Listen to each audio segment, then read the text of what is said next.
Welcome back, folks. I'm Frizz, and today I'd like to take some time to talk about good old perception, seeing as seeing things and situational awareness are generally important for someone in dangerous situations and environments. It's an important part of every 2E PC, so let's take some time to talk about it. But first though, we should talk about the legacy of perception, since it's actually pretty important. See, in both Pathfinder 1e and D&D 5e, perception was a skill that you had to invest skill ranks or proficiency into. Now, in both systems, perception was absolutely the most rolled skill in practically every campaign, and also is probably the most valuable. After all, what good is, say, identifying loot if you can't even find it in the first place? This led to a bit of an awkward situation where basically every character wants perception, but not every character is actually able to get it.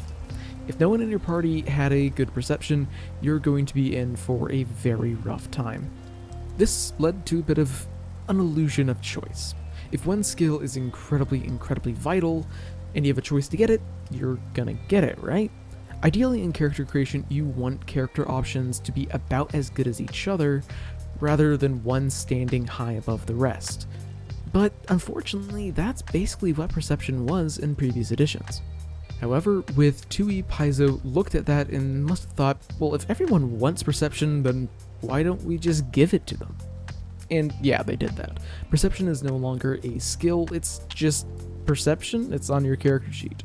Each class has their own proficiency with perception, but no 2E character is actively going to have a terrible perception now.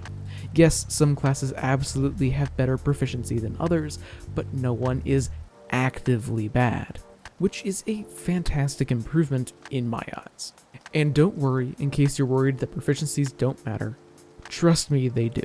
See, a lot of traps and hazards can only be detected by characters with certain proficiency in perception.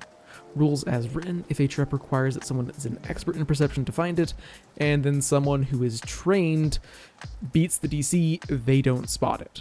I personally think that not allowing anybody who doesn't meet that proficiency requirement to succeed is a bit lame though, so I'm personally a fan of just increasing the DC if someone attempts to spot something that they don't have actual proficiency to find, because just saying you cannot succeed no matter what you do is a little bit lame.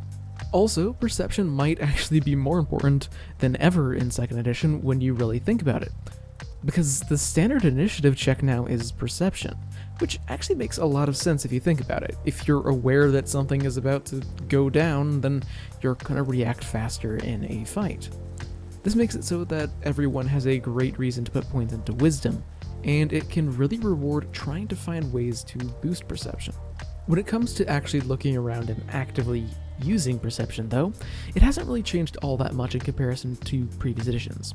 I mean, yeah, instead of trying to hide being a contested check between someone's stealth and your perception check, it's now against your perception DC, but that isn't like a huge change. For the most part, the most influential change is that your GM is likely going to be the one who's actually rolling most of your perception checks. Most of the time, they're going to be secret checks, which I think adds an incredible amount to perception, because knowing that you rolled poorly whenever you were searching for a trap makes people far more paranoid than they have any actual right to be, or rather, for their characters to be. They didn't see a trap, they're going to walk down the hallway. You know you rolled a 1. So you should really walk down the hallway, but a lot of people just don't act like that. Secret checks add a lot, especially to perception checks, but generally to the whole system, they're fantastic. All in all, I feel like perception is in a much healthier place in 2nd edition than it has been in the past. It's just about, if not more important than ever, since, being stabbed is something in the back that most people try and avoid, but now it's easily accessible to everybody. Really, not having one party member be blind as a bat can legitimately save the entire party's lives. Thanks for watching, and I guess if you're watching this the day it comes out, then happy American Thanksgiving. I really like the way that Paizo, took perception in 2nd edition, especially since canny acumen exists if you want to bump it up beyond what your class provides naturally. What do you guys think?